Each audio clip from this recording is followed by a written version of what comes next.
This is Alex, and welcome to Barely Braided, where we're taking a deep, deep dive into foster care, adoption, and all things parenting, even the sticky stuff.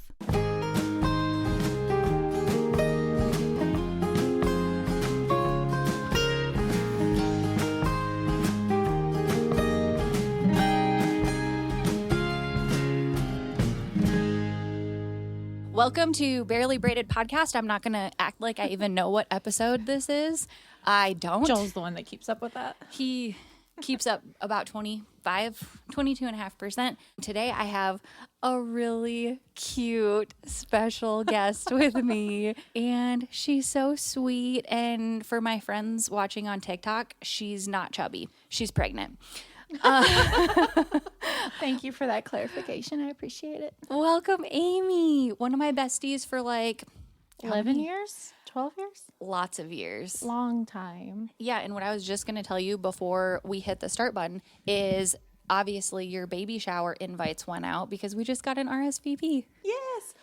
My sister-in-law, her birthday was yesterday, and so I texted her happy birthday, and I got a response, not in regards to her birthday, but in regards to the baby shower, saying, I just got the invite. Alex just sent them out. I'm so excited. And Aww. apparently it's going to be a family affair, and I'm so excited. Wait, how many sisters does Nick have? Just one. Okay, so I know her, Mandy. Yes. Yeah, so we were bridesmaids in your wedding, and I really liked her a lot. I think she's really funny. She's very funny. She's very down to earth. I'm very grateful to have her as a sister-in-law. Just as somebody I can talk to. I've not had that. I'm the only sister in my family, so I have a brother. So I never had that, and so it's nice to have somebody that I can reach out to and talk to and call Sissy. She's super cute. So I guess I'm wondering, like, how you've never told me how you guys like first met, because, like, being honest, when I met my sisters-in-laws, like, I was really nervous, but like I'm an anxious person. So how did you meet her? Oh my gosh, you and I are like the same person. Were you Nick nervous? has made that many times. I was very nervous to meet her, just because Nick had told me how she's a Cremines and they don't hold back on their feelings or opinions. I believe that. It probably runs in the family. It seems to. And so I was nervous to meet her and his niece. Those two were the ones, like, I wasn't as nervous to meet. I mean, I was a little nervous to meet his parents, but he took me up home to his brother, Steven's daughter's birthday party. She was turning, I think, 4. Okay. She was turning 4, and so they were having a family, birthday party, and he was like, I'm gonna let you meet my family at her birthday party. And I'm like, okay, cool. I was literally shaking when we were driving down the driveway to How long had you been dating at that time? Almost 6 months. Okay, so it's not like it was super new. No, but I still hadn't met any of his family yet, and I got to meet pretty much all of them at one sitting. Do they all speak with as heavy of an accent as Nick does? I can't talk too loud because they're literally like right upstairs. Yes. No, you're good. I don't want them to hear me. I mean, they're engulfed in their mandate. They're fine. Oh gosh. Nick is extremely loud and vocal, and so is the sister as well as his older brother. Like, you can tell that they're related in every bit of the way. And their dad is the same. I think I made a joke over this past Christmas that the only somewhat quiet ones are the ones that are non-blood Cremines. Yeah, like the married in. His mom, me, his sister-in-law. Okay. We're the quiet ones. Yeah, well, you know who is blood, though. Yeah. We make references to the new one coming. And I'm kind of terrified, but she's going to have my demeanor, but his mouth. Yeah, I mean, it'll be interesting to see, I think, but I would absolutely love a little, like, Southern Spitfire. Have you announced if it's a girl or a boy? You just said it. I feel like I did. I've been talking about it. Like, I don't know if I publicly said it's a girl, but I've made comments about she and her, and I put the pink bow with our video. Okay. that you were supposed to do it, but you never I'm sorry. I did. couldn't find your TikTok account, to be honest with you. And then you sent it to me and then I got sidetracked. Okay, so I'm not spilling the beans when I say she. No. I think it would be so cute to have like a little cute, loud Spitfire Southern girl with Nick's heavy accent. She's probably going to have his hair and everything because I've seen his baby pictures and that boy had a fro. Really? So she's probably going to come out with curly hair, Oh, Southern Spitfire, whole 9 yards. I'm excited. God help us all. I can't wait to meet her. Okay, so we got to take it way back. I kind of want to do this just for like reminiscing sake because we don't really get to do this very often. No. And we've been planning to do this podcast for almost 2 years A long since you time. started. A long time. So, okay, we're going to take it back to when we very first met. How did we meet? Do you remember? I do. I know a shot tray was involved. Yeah. Yep. I was the shot girl I don't know if you can see my sweatshirt on the live, but wearing a Silverado's fam sweatshirt. And That was our place, dude. that was our place. I was working there. I was a single mom. I had a almost 3-year-old, I believe, at the time. And what I was receiving in child support and what I was paying in child care, there was a gap. So I started working as a cocktail waitress on the weekends to make a little extra cash to make up that difference. And that's eventually where we met. Yeah, so okay, from my perspective, I'll tell this story on another podcast. You know it, how like when I got here, I was in a really crappy situation. Yes. And then I lived in this apartment where I was just like so scared. And so I was like, I'll go work at the police department, make a lot of cop buddies so that way I feel more safe. So I went to be a police dispatcher, and that's where I met one of the women that was working there who was like one of like almost my mentors or my trainers, had a daughter named Brandy, and we would not be here. We cannot do this episode without talking about Brandy. So Brandy and I became really good friends, and like I mean this in the most loving way. We were bar rats. Man, we were bar rats. And Every I'm proud weekend of I it. could count on you guys. But this bar that we all hung out at every weekend, I was on the clock. Y'all were not. We were not on the clock. It was definitely a regular type place where there were regulars every weekend. It was not like downtown Nashville where you get a frequented tourist. You don't know It's who you're always going to somebody see every different. weekend. Like this was like whenever they say on the sweatshirt it says dance fam, like Oh, it yeah. really was. You could count on people to be there. If you were having a bad week, you could go there and dance your blues away. If you were having a happy week, you could go there and dance and celebrate. Like it was a place where we have so many memories. So many memories. So Silverado's gave away free beer from like, what was it? 7 to 11. Yeah, free beer. So that's their first problem. Not their first problem. I have to say I thoroughly enjoyed it. Hey, it got a lot of people in the door. And Yeah. then on Friday nights, it was ladies were free from 7 to 9 to get in. So there was that too.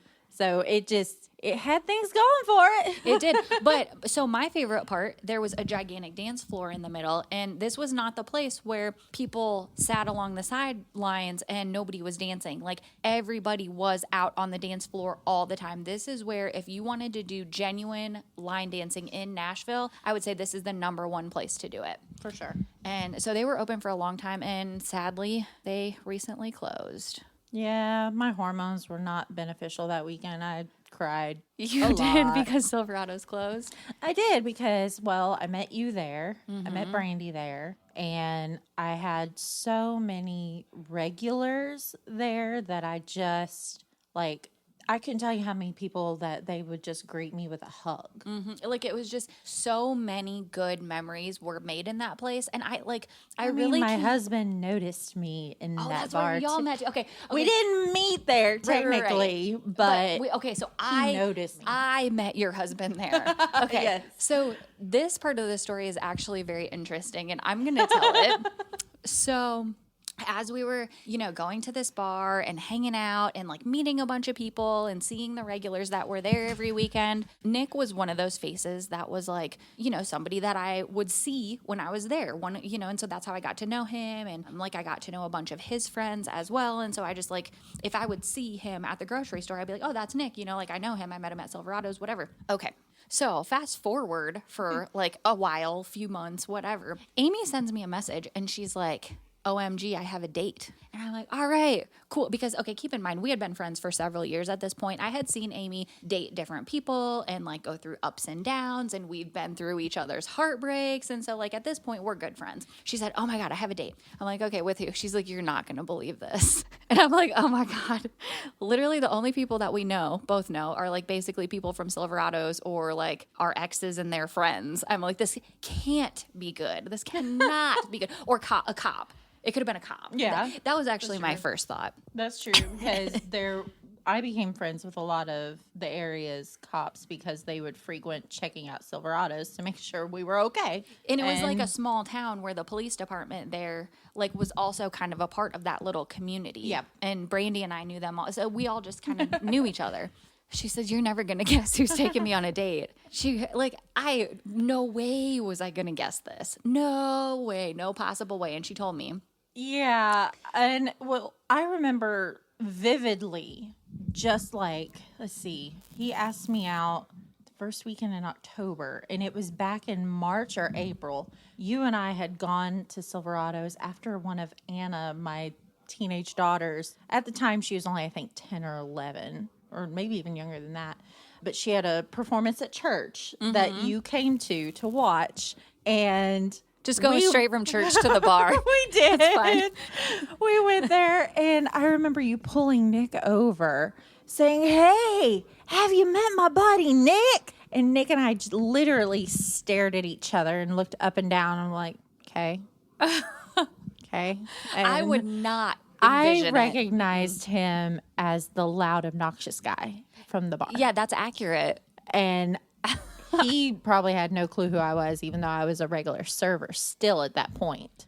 And so I was just like, oh God, okay. Well, fast forward a few months later, I was there for a friend's bachelorette party, and I was out there dancing and drinking water because I was trying to be responsible. And apparently that was the night he noticed me, was for a friend's bachelorette party. And he started messaging me on Facebook after that. And he was like, hey, I think I know you. Oh, gosh. And then it just spiraled from there. And that's whenever I texted you. I was like, so you're not going to believe this. I did not ever expect it. I really didn't. But like, I couldn't be more happy for you guys, obviously. And now that I've like seen it, I see how it works, and I see how he is with Amy, because honestly, like, Silverado's Nick is not Amy's Nick. No. Like, obviously he has like different sides and everything, but like now I see a different side of him that I had not seen before. Oh, he told me when he found out that you and I were best friends, he literally had an, oh crap, dude, telling his roommate, they're best friends. This is not going to go well. I'm screwed. I'm never going to see this girl again. Like, he was convinced you had so much dirt on him. And because we rolled around in the same circles, but we just never interacted. Your circles never collided. No. That's funny. No. I also wanted to tell one of the stories. This was like one of the moments where I knew you were like my soulmate. So I've been telling Nick for like 3 weeks since, you guys are going to adjust over to South Dakota, and I've been highly emotional. Oh. Highly emotional. I've bawled my eyes out probably at least twice in the last 2 weeks, just thinking of memories, and Nick's sitting there going like, people, they progress, they move on, we visit, plane rides exist, and I'm like, she was my person for so long, you don't even know. Aww. It's like, you have a special friend who will get just as mad as you do at your boyfriend who's being a jerk at the time. So I can think of 2 occasions. The first, Only 2? well, probably more than 2, but the 2 that stand out, the one is when I was out of town. I think I was like back home or something like that. And my boyfriend at the time was watching my dog at his house, and he was mad at me over something and told me that he was going to let my dog out and just go running loose. And I remember that phone call. my dog was like the world to me. And so I'm like messaging Amy like, "Oh my gosh, what do I do? What do I do?" And she's like, "Oh, me and my mom, we're in our car. We're going to be on the way." And luckily he calmed down, but like you guys were just as mad as I was. We were willing to make the 2-hour drive down there Yeah. to pick the dog up. I know. That's We so were sweet. so mad. And That's terrible. Like, how can somebody do that? Like, I'm just going to let your dog run away. well, and you were at the time living alone, so your dog was That was my life. your happiness you come home Yeah. to. It's your baby. My dog is still my life. Like, I love Maisie so much. Maisie and Anna are the same person. Yeah, they're so similar. Or at least they used to be. Story number 2 is, this one isn't like funny at all, actually. You were actually the one to inform me that same said boyfriend was not being faithful.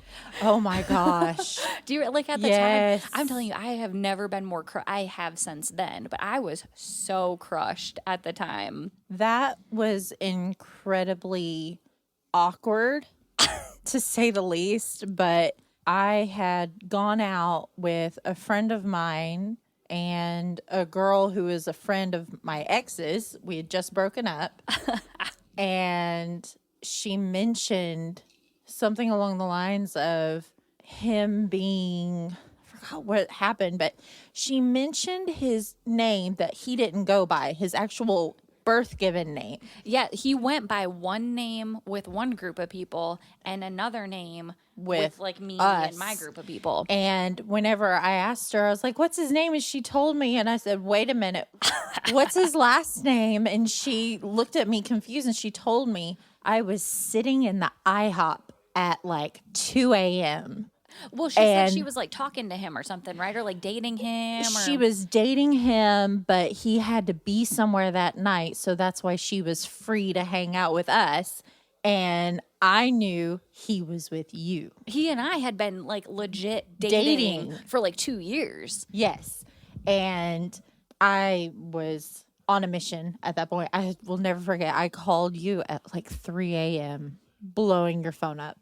Man, so the part of that I remember is the next day we went with you and another one of this girl's mutual friends out on a boat. Do you remember that? Oh, I don't think it was. It was like a mutual friend. Chelsea wasn't one of her friends, but she was one of my friends. No, there was another girl though, other than Chelsea. I know Chelsea, but there was another blonde girl. I don't remember. Anyways, but she was a friend of the girl that he was cheating on me with. Or she just happened to be there. I don't know, whatever. Yeah. And so like we were just rehashing the thing all day. And I just remember like everybody was having a great time on the boat, like, you know, drinking and partying. And I'm like devastated.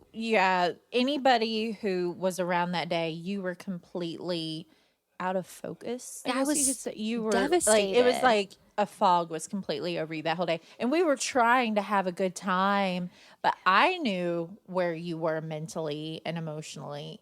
A lot of other people didn't, but I did. And so I'm like trying harder than ever to try and be like, let's do this and let's do that. And it so just funny. was not happening. And It's I don't blame you. crazy, like you think back to like the people who were in your life at a certain period of time, and like obviously everybody around me, including you, saw like how bad and toxic and how awful that relationship was. But I kind of even realized it myself. But it's like you can't always help who you love, you know, which is kind of sad. And as your best friend who loved you through all of these a-holes. Hey, and vice versa, okay? Yes. It was really hard to hear you defending them. Like that was one that like I remember one time you telling me that he lied for a good reason. And I just Oh, he wanted legit to be lied like, all the time. I remember wanting to be like, I love you, I love you, I love you, but snap out of it. I mean, sometimes like you just can't help who you love. You know, I've been in that situation with like several people. Like, Joel was the first that I liked. I remember that you told me you were waiting for me to find something wrong with Joel.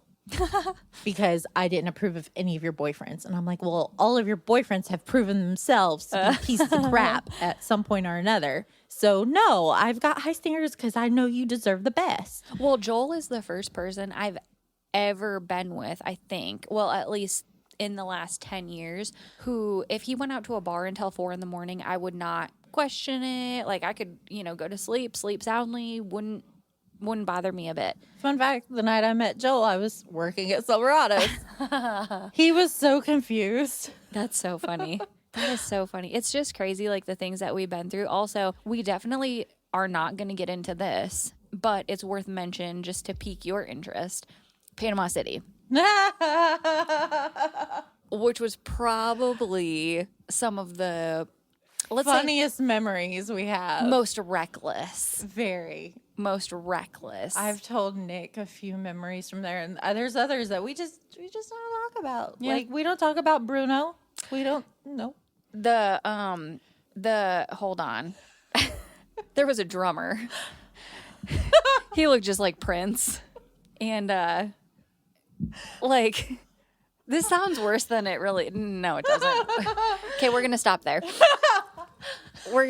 But we've been through a lot together. And so I think because this is a parenting podcast and we haven't talked about parenting at all. I was a parent the whole time. Yeah, right. I was. Yes. So I promise I was responsible. you were very responsible. You've always been like kind of like the mom Of like the group, for the sure. fun mom.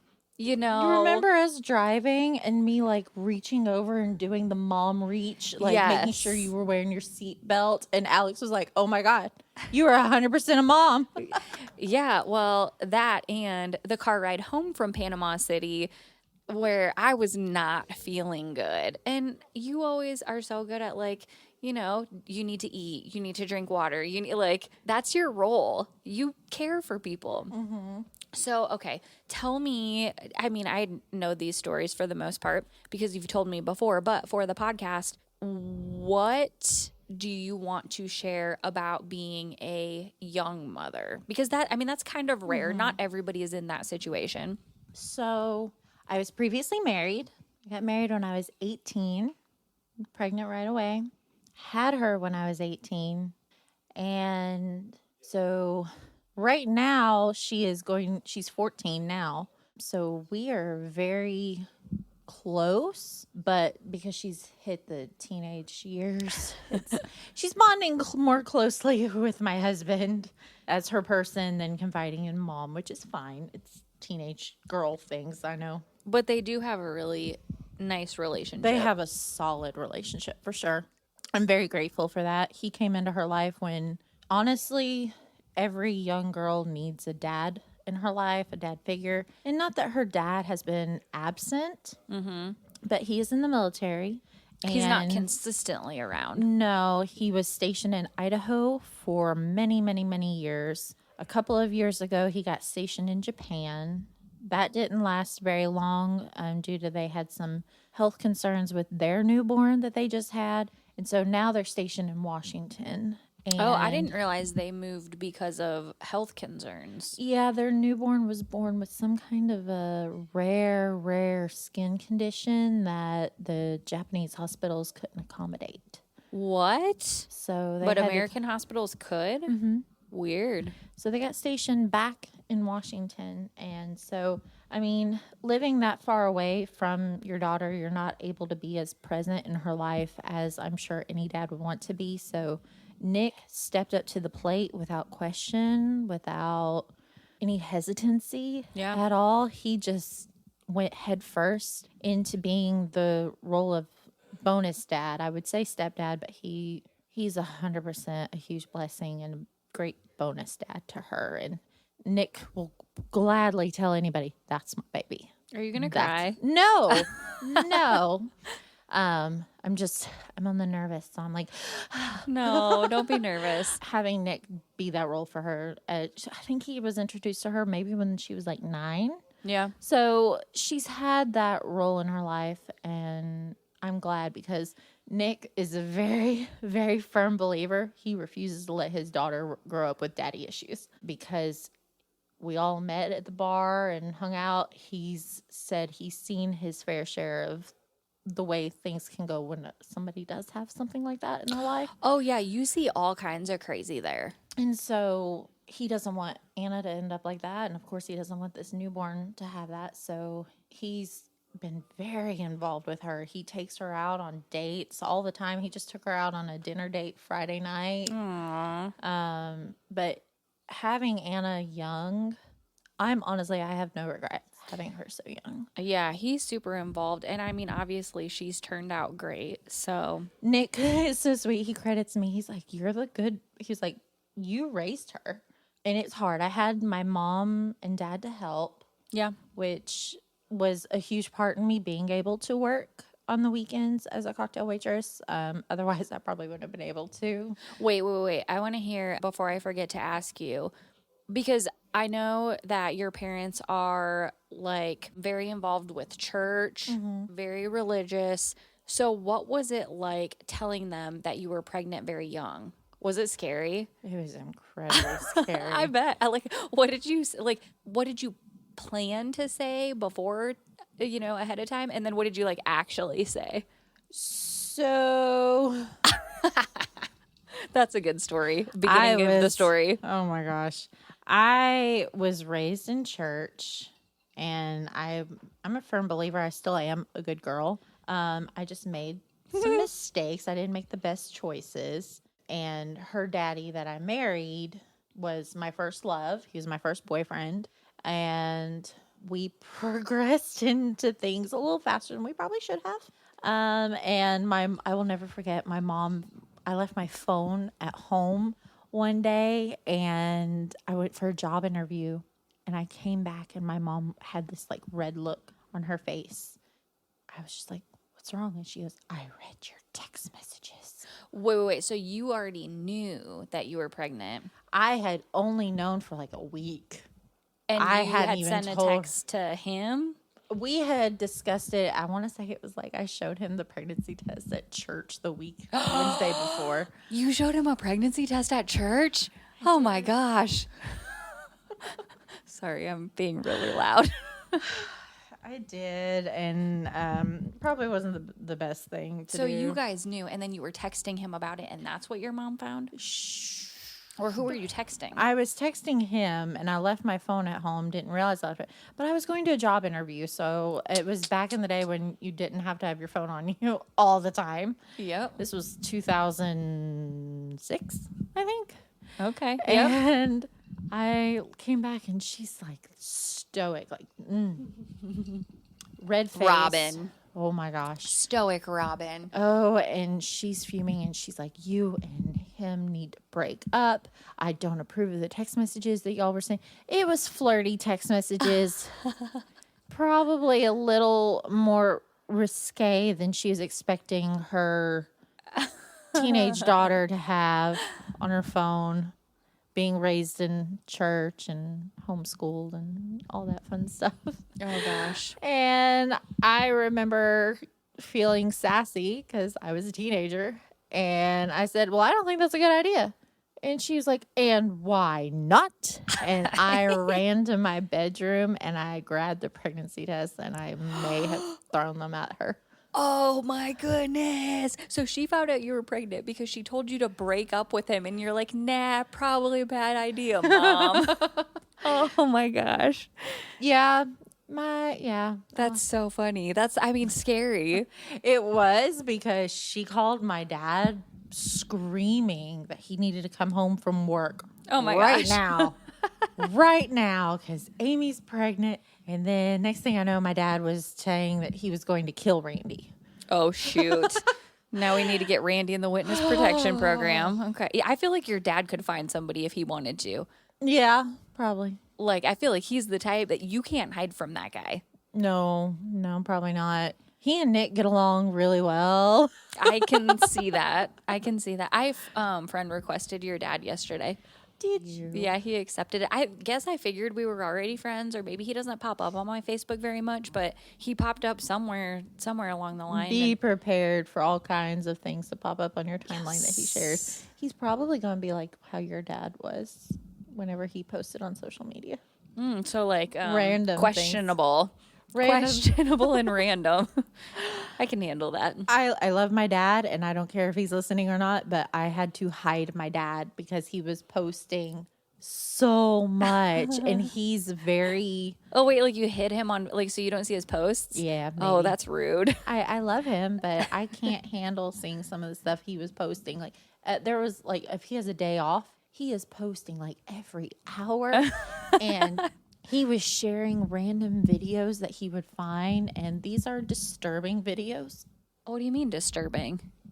Very politically driven posts. Gotcha. Like videos from overseas, like things you never thought that you would see that the media is trying to hide. Oh, gosh. Oh, gosh. Like, I love you, Daddy, but hide.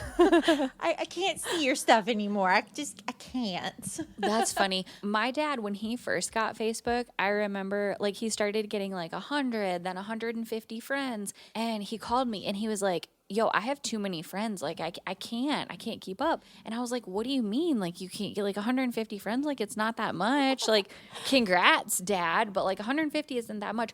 And I learned he was going through his homepage and commenting and liking every single thing that scrolled in his newsfeed. Yes, because he thought every single one was specifically to him, like email. He didn't realize that when you post something, it's for everybody. Yeah, I was like, you're oh, like man. my poor dad. Man, but he ended his life with lots of Facebook friends. Man, he was a very popular Mitchellite. I miss that guy. I know you do.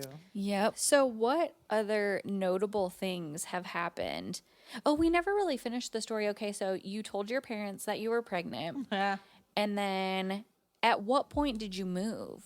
About a week later. Oh, yeah. You were like, Mom, I'm pregnant and I'm leaving. Bye. And well, I'm not going to break up with this guy. We just decided that because I was pregnant, we were already engaged at the time.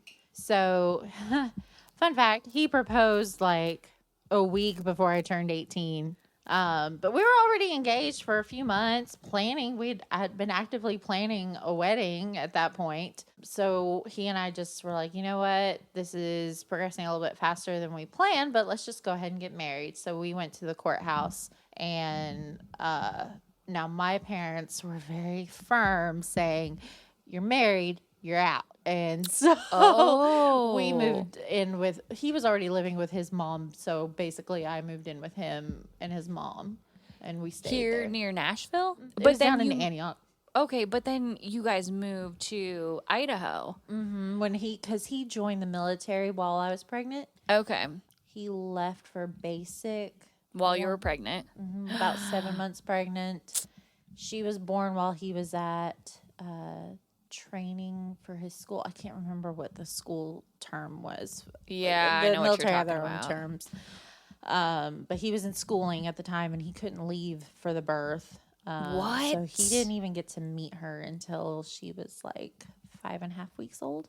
Oh my goodness! So when you gave birth, was your mom in the room? Oh yes, my mom was in the room. His mom was in the room. Oh my gosh! And his sister was in the room. Oh my gosh, that's so funny.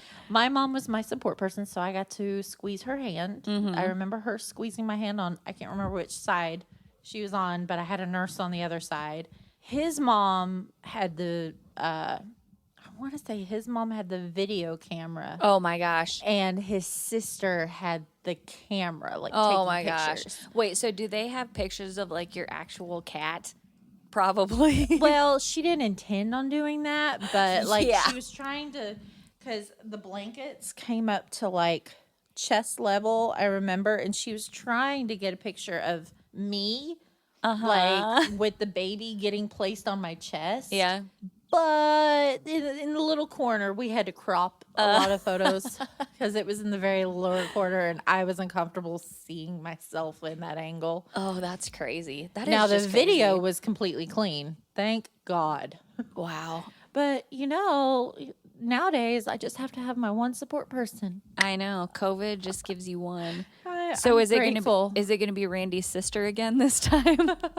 It's going to be my husband this time. I actually get to have my husband in the room with me this time. Oh, that's so funny. So did you have an epidural? God, yes. I'm so glad I did. Keep in mind, I was 18, so it's been 15 years since my last pregnancy. Yeah. So this pregnancy has been completely different. You've been sick. I've been extremely sick, and it's not gone away at all.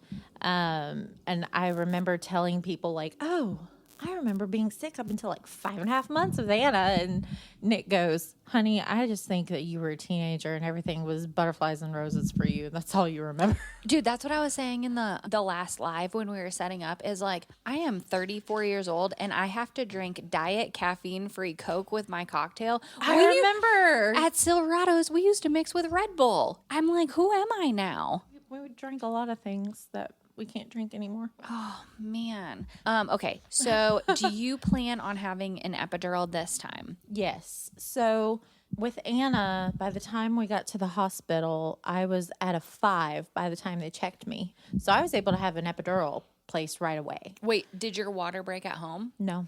They broke it? They had to break it for me. And you went to the hospital because you were having contractions. Mm-hmm. Got it. Okay. I was having some major contractions, and I remember arriving, and either like the nurse or an assistant was like, we just got to check you to make sure that you're far enough for us to actually keep. And I remember looking at my mom and like growling and like, there's no way I'm going home. Like, I was in so much pain. And then they checked me and they're like, girl, you're already at 5. And I'm sitting here going, yeah, I makes think sense. So. Makes sense. So then they gave me the epidural and they stuck all the IVs and tubes in. And I got to sleep through my contractions from then on. And then they had to wake me up to break my water. And really? Then, yes, it was glorious because I didn't have to be woke up every 30 minutes to an hour to go to the bathroom. Because you had a catheter? I got to sleep through everything. It was so nice. That's very interesting. Okay, so this time, do you think you'll get, like, will you get induced? Or I guess it's probably too early to know, right? I wasn't induced with Anna, and there's been no talks of it being needed this time, as far as like, because I don't have any health concerns that make them want to bring the baby in any earlier. Like, I think that gestational diabetes can sometimes trigger them to want to induce, or preeclampsia. Because the baby gets too big, right? Mm-hmm. And then I think there's like preeclampsia. Isn't that high blood pressure? I think so. I don't know the pregnancy. So I learned a lot about pregnancy because I watched one. We talked about the emotional support person. I was the emotional support animal. We talked about this in the last podcast, but I feel like been my emotional support person for life. Dude, I never would have known so much about pregnancy. Okay, so like, mark my words, I'm going to try to talk really soft because I don't want them to hear, but like, I've always just had a feeling that I'm going to accidentally get pregnant one day. The Lord's going to sit there and go, be blessed. Baby dust. And like, great. Okay, so like, I'm not necessarily saying that I want to, because 2 kids were totally good, but I've just always, sometimes you just have a feeling, and I just have had that feeling.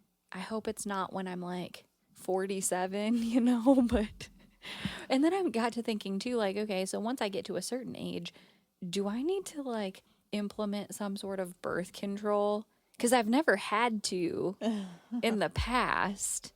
I found like 7 boxes of my Zulane patch, my birth control patch. Apparently, I was still getting it like prescribed, even though I told them I was pregnant. So I was picking them up. I'm like, all right, cool. Wait, why were you picking them up for later? I don't know. Stocking up? I'm preparing for the post After. birth. Okay. Making sure nobody gets through that threshold. But wait, what about after then? What are you going to do? Well, it's the patch, so it's going to be easy to take off. So you're going to put it on right after birth, right? Or you could always try for another one like immediately. We'll see how this goes. Nick wants the whole football team, but we shall see. Okay, so ideally though, according to you, how many? I would be happy, again, depends on how this goes, because I am older than I was when I was 18. Let's say just like easy, seamless birth. If I have an easy, seamless birth, no real complications, I would be happy with 1 or 2 more. Okay. But I mean, you have had a difficult pregnancy, so. Yeah, and at this point, the doctor is fully believing that my body just doesn't like me being pregnant. Yeah, but also, aren't all pregnancies different where, like, if you got pregnant again, maybe you would have, like, no problems at all? It could happen. It could happen. But I will never forget the first doctor appointment we went to, because Nick came with me whenever we were confirming the pregnancy at the doctor's office.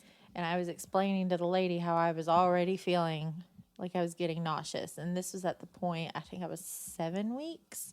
And I'd been feeling sick for like a week and a half already. And she goes, so tell me about your tendencies. And I was like, what do you mean? And she goes, are there areas of your life that you tend to get nauseous during anyways? And I'm like, well, I'm super motion sickness prone. Mm-hmm. And like if you have air blowing on your face, it bothers you? Well, no, I like having air blown on my face. Like in the wintertime, I'll have the heat blow on my feet and the wind blow on my face. I thought it bothered you, like in the car. Is it hot air? Hot air I can't have blowing on me because that makes me nauseous. I'm very motion sickness prone and nauseous prone in general. So the pregnancy has not lightened up at all. And nothing helps it. Not really. Gosh, that's annoying. It's really annoying. Nick has been the best support person ever because I've sat there and I've cried. I'm like, this is so annoying. I'm so sick of being sick. And he just sits there and he's like, I know, we did not get a fair trade on this. I am so sorry. Aww. I mean, I gotta be honest, dude. Pregnancy just does not sound comfortable. It just doesn't. Like, I get, like, it's magical and it's wonderful and it's a miracle. I get it. That's another reason why I've had my emotional cry downs of, I'm supposed to be loving this time of life and I'm just so miserable. I want it done.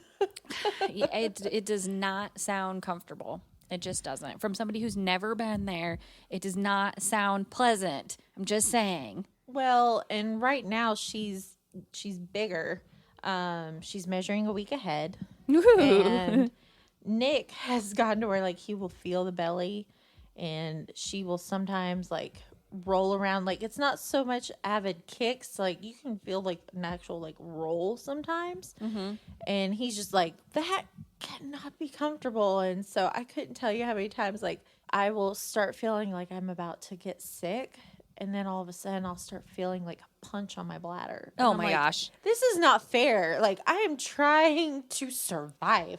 And then you're sitting there killing my insides. And we have a going joke in the house. If I'm like talking smack to her and be like, oh yeah, let's see what you got. And then she'll like do a little tap, tap, tap, tap.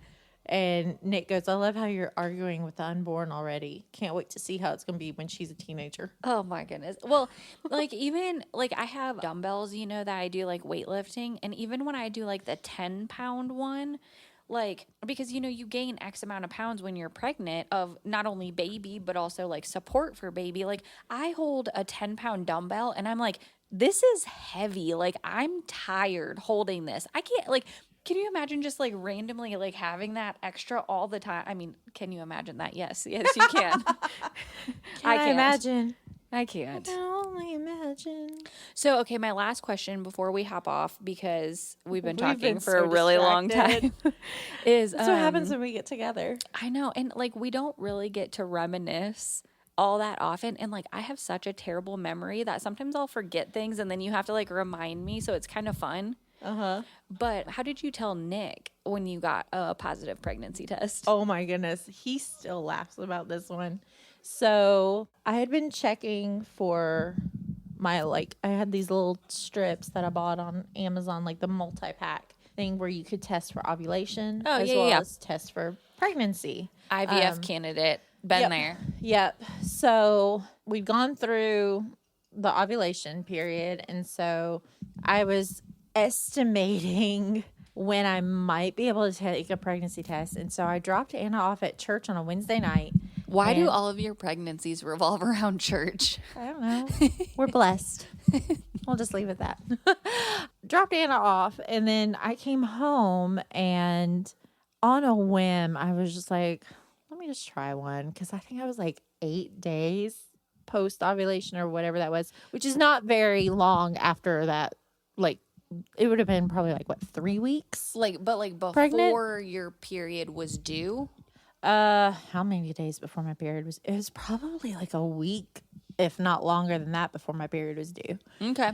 So you're like, let's just throw it out there, see what happens. I've heard that you could take those tests around like 8, 9, 10, whatever it is, DPO. Oh, yeah. I've seen the commercials. And so I took the test, and I remember handing it to Nick, and he and I were joking about something. And he's like, yeah, like this test. And I remember looking down at it, and I go, full blast. Oh, crap. And I snatched it from him so fast and ran back to the bathroom and started looking at the lighting, going, and I texted you. Because sometimes immediately. It's like light. Yes. Well, and it was one of those tests. It was a pink line test, which I've been told like those are more reliable. And it was so faint. I'm sitting here going, I need a second set of eyes. So who do I text? The person who's been in the IVF groups for the last 3 years looking at pregnancy tests. I was like, Alex, I think I might have line eyes or something. I don't know. And so I sent it to her, and she goes, oh my God, oh my God, oh my God. And she just starts saying, you need to take a test in the morning. You have to take a test in the morning. And I'm sitting here going, okay. Because you guys had been trying for a while. Yes, I had been off birth control for almost a year. Yeah. Because we had originally planned to have a honeymoon baby, but that didn't happen. Yeah, I know you were like really wanting to. Like you were wanting to get pregnant right away. Yeah, and that didn't happen. And then the next day, I took a test to be like what they ask for, like the first morning urine. And oh yeah. Yeah, and it was a little bit darker, and I sent it to you, and you're like, your ego's prego. And so then I ordered on Amazon a 3-pack of digital tests that were delivered within 2 hours. Yep. And I sent you the result, and I was like, oh my God, oh my God, oh my God. And so because I was off work that day, I remember whenever I got that positive on the digital, I cried because I was so happy and thankful. Like I just remember going, Lord, please let this be true. Please let this be true. Please let this be true. And so I wanted to find a way to surprise Nick. And whenever he came home from work, and I didn't have a whole lot of time before he came home, so I went to a local little boutique. And at the time, I was really big on cooking and baking. I'm not right now with how sick I've been. You were in that phase. Keeping it simple right now, but I do like to bake and cook when I don't feel like absolute crap. I also like going to your house because you guys always have good food and snacks. We got a teenager in the house, dude. That happens. It's my favorite part about raiding your house for, like, you have like the cinnamon swirl bread. And then I think the last time that I was there, I think you also might have had, correct me if I'm wrong, but like a hazelnut cream cheese or like some sort of good cream cheese. Probably. Maybe I'm wrong. Brown sugar cream cheese. Oh, yeah, that sounds right. Mm-hmm. Mm-hmm. Oh, yeah. Yeah, you guys have great snacks at your house. Well, like I said, we have a teenager too. Well, I went to this little boutique and I bought a onesie that said, "These rolls are homemade." And I had them decorate the bag to put it in, and then I stuck the digital test in. And when Nick came home, I was sitting on the bed, and I had the little like display beside me of this bag. And I don't know what he was thinking, but he and I were having this full-blown conversation, and I'm like sitting here with this bag with this yellow tissue popping out of it. And he's just like oblivious. And I finally said, "Dude, are you going to like open this bag?" And he goes, "Wait, that's for me? Oh, I just thought it was," and I'm like, "You're so special sometimes." Oh. So then he opens it and he sees the onesie first, and then the test rolled out of it, and he just goes, "This is a lie." He thought you were messing with him. He was like, "You're lying. No." And then he sees the onesie and he just He's like, this can't, no. He was in disbelief for a good probably week or two. Until we got I had him come with me to the confirmation appointment whenever we went to the doctor. I think that was the final, like, this is happening, bro. Yeah, like this is real. So, did Anna find out when he opened the gift as well? No. So we had planned on waiting to tell her because she's wanted mommy, to be pregnant for a long time. Long time. Probably since she was like 7. So we were like, well, however we do it, we got to do it right. We wanted to make sure it was special for her, and we wanted timing right. But I started to get so sick so early. Did she start to like suspect something? Well, it got to the point where it was getting harder and harder for me to hide that I was sick. Yeah. And so I told Nick, I was like, we got to tell her so she knows that I'm not like contagious Or like you or don't have something, dying. like, yeah, like something serious is going on. I'd be worried if I was her age. So she's really big into puzzles and things. So Oh yeah, I remember this. we found a puzzle online that said, stop asking when we're having a baby now. And we handed her the puzzle, and her reaction video was in our announcement video. I saw it.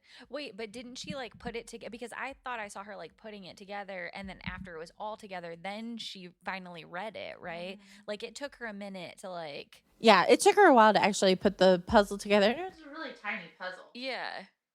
Aww. It was really precious. And then about maybe a week later, because we knew we were going to Kentucky to see Nick's family for Labor Day weekend. And I said, we have to tell our parents as close together as we can. So we told my parents at their favorite restaurant, Cracker Barrel. Aww. My parents are such regulars at Cracker Barrel. Y'all have no idea. Like, they're friends on Facebook with the servers and the manager. Oh my gosh. That's when you know it's serious. So I called shortly after we found out we were pregnant, before we even told Anna. And I was like, how can I involve, like, is there a way that I can get a manager involved so that I can have this, like, announcement? Well, I wanted to bring in shoes that I had bought on Amazon, these like gender neutral baby shoes. Yeah, I didn't know any of this. Yes, well, I didn't know if I could do that. Like, can you bring in shoes from another store inside of Cracker Barrel and not get in trouble? I'm sure you can. I didn't know. So I called, and they knew who my parents were. Whenever I called and I asked to speak to a manager to find out, they're like, oh, we know them. Yes. Oh, honey, we're going to help in any way that we can. They're actually at table 24 right now. So what we did is I bought a little box from Michael's that was cute. It was a little white with polka dots on it. And I handed the manager one Sunday morning after church. And I handed her the box, and inside of it had the digital pregnancy test and the baby shoes, and there was a card. I'm trying to think of what was on the card. It said something about the best parents get promoted to grandparents or something along those lines. So whenever we had the server and the manager bring the box over, it's whenever we started recording their reaction, and my mom squealed loudly in the restaurant. She's like, oh, you're pregnant. And then she proceeds to tell us that she thought we were never going to give her a grandbaby because it'd been so long. I was like, Mom, it's only been like not even hardly a year. Oh, she was waiting. She was so waiting, and she's so excited. She is so excited. And then we did a similar way of telling his parents the next week in Kentucky with the shoebox and everything. And his mom was so cute. She started getting all excited and happy clapping and Aww. oh yeah, his parents are excited. I love seeing how happy his family is. It makes me happy. That's cute. You guys have a really cute relationship. I like it. You're like, I'm into it. Like, I'm here for it. He treats me really good. I know. And I've waited a really long time for somebody like him. Yeah, and I also love to, you were talking about like Anna's reaction. I loved two of my favorite things. One was her reaction to your wedding when she got like called up for her special part. We totally surprised her with that. She had no clue we were doing that. Literally everybody was bawling, including me. I don't cry. I'm not a crier at all, but that one had me.